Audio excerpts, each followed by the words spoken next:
Assalamualaikum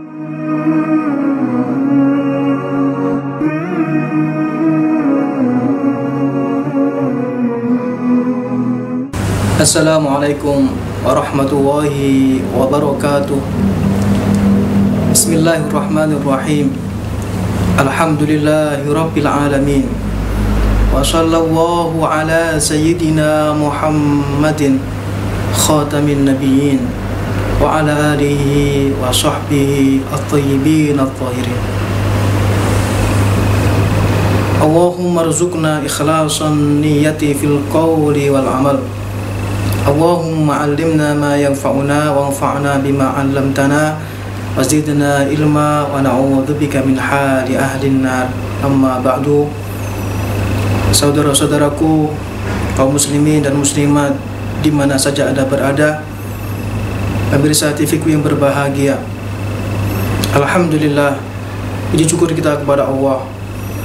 Saat ini kita sedang berada di bulan mulia, yaitu bulan Muharram 1442, di mana di bulan ini banyak pelajaran yang bisa kita ambil sebagai teladan kita dari para nabi-nabi dan para rasul Allah Subhanahu wa ta'ala di muka bumi ini. Allah tidaklah mengutus para nabi dan rasul melainkan menjadi tauladan bagi umatnya. Tidaklah Nabi diutus melainkan untuk dicontoh bagi umatnya. Maka di bulan Muharram, bulan yang sangat berkaitan dengan sebagian besar para Nabi dan Rasul, sangatlah menjadi kesempatan bagi kita untuk mengungkap sejarahnya dan mengambil pelajaran di dalamnya. Yang pertama, pelajaran yang bisa kita ambil dari peristiwa para Nabi dan Rasul, di mana mereka mengalami ujian yang sangat besar dari Allah dalam berdakwah, mengajak umat manusia untuk menyembah kepada Allah Subhanahu wa ta'ala. Tidak kemudian lantas mudah begitu saja, tidak kemudian tanpa halangan, tanpa rintangan. Walaupun para nabi diberikan mukjizat besar oleh Allah, mampu melewati setiap rintangan, mampu dengan kesabarannya menghadapi setiap cobaan dan ujian, namun mereka tidaklah mudah mengerjakan itu semuanya. Kenapa? Karena untuk bisa dicontoh oleh para umatnya. Dimulai dari Nabi Nuh alaihi salam, di mana Nabi Nuh berdakwah kepada umat yang sangat bandel. Diajak menyembah kepada Allah. Tidak banyak mereka yang ikut dengan Nabi Nuh. 800 tahun usia Nabi Nuh berdakwah mengajak umat manusia, tapi yang ikut hanya 80-an saja. Ini menandakan betapa luar biasanya Nabi Nuh berdakwah, tidak bosan, tidak pantang menyerah dalam mengajak umat manusia untuk menuju kebenaran, untuk mengenal Tuhan yang benar, dan untuk bisa selamat dari kehidupan di dunia ini sampai akhirat. Nabi Nuh meskipun begitu tetap bersabar dan tabah menghadapi ujian yang begitu beratnya, hingga pada akhirnya muncullah dan turunlah ayat Al-Quran bahwa mereka tidak akan mau masuk Islam. Allah Subhanahu wa ta'ala berfirman dalam Al-Quran, wa qala Nuh rabbi la tadar 'alal ardi minal kafirina dayyar. Wahai Nuh berkata, ya Tuhanku, janganlah engkau biarkan seorang pun di antara orang-orang kafir itu tinggal di atas muka bumi ini. Quran surat Nuh ayat 26. Nabi Nuh berdoa kepada Allah agar tidak satupun dari orang-orang kafir itu ditinggalkan hidup di dunia. Akhirnya apa? Akhirnya Allah turunkan banjir bandang, banjir besar, dan sampai menenggelamkan sebagian besar daratan yang ada di muka bumi ini. Allah selamatkan orang-orang yang beriman, Allah selamatkan hewan-hewan yang tidak bersalah, dan Allah muliakan Nabi Nuh dengan kesabarannya, dan Allah selamatkan Nabi Nuh bersama dengan kaumnya yang beriman, hingga akhirnya bertemu dengan daratan dalam kondisi semuanya orang-orang beriman.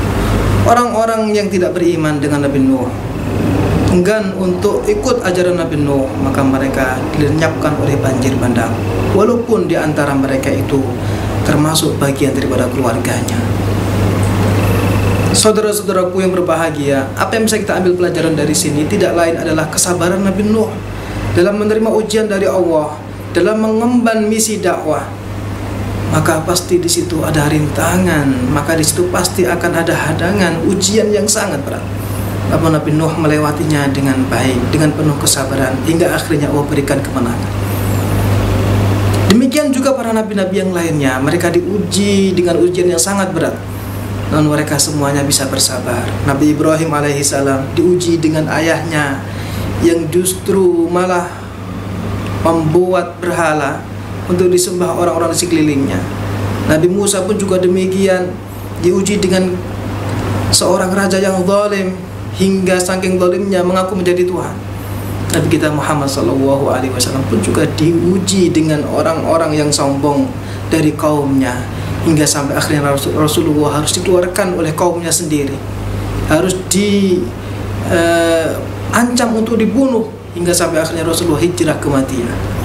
Namun semuanya itu menjadi teladan bagi umatnya, bahwa dalam mengarungi kehidupan di dunia ini kita mesti harus banyak-banyak bersabar.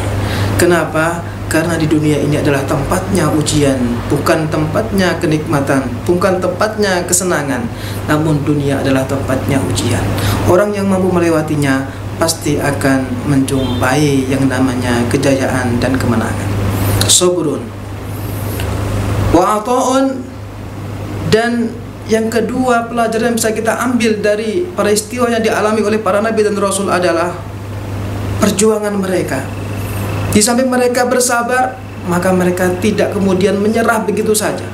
Tidak mereka kemudian lantas tinggal diam, berhenti dalam berdakwah, enggak. Tapi wa'ata'un, mereka tetap berjuang, tidak berhenti, justru malah semakin semangat.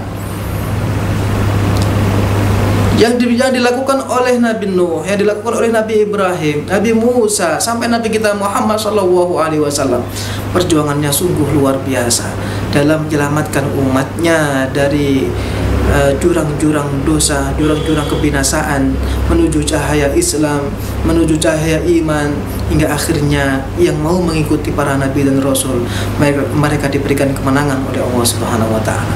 Sabar dan perjuangan itu pelajaran yang sangat berharga dari peristiwa yang dialami oleh para nabi dan rasul yang terjadi di bulan Muharram ini. Yang ketiga pelajaran yang bisa kita ambil adalah famajudun wa intisarun. Kalau seorang hamba itu dalam mengarungi kehidupan di dunia ini, dia sudah bersabar, menerima bahwa ujian itu datangnya dari Allah Subhanahu wa taala. Lalu kemudian dia berjuang untuk bisa bangkit dari ujian itu, untuk bisa menghadapi dengan tabah, selalu mencari jalan yang terbaik dari segala musibah.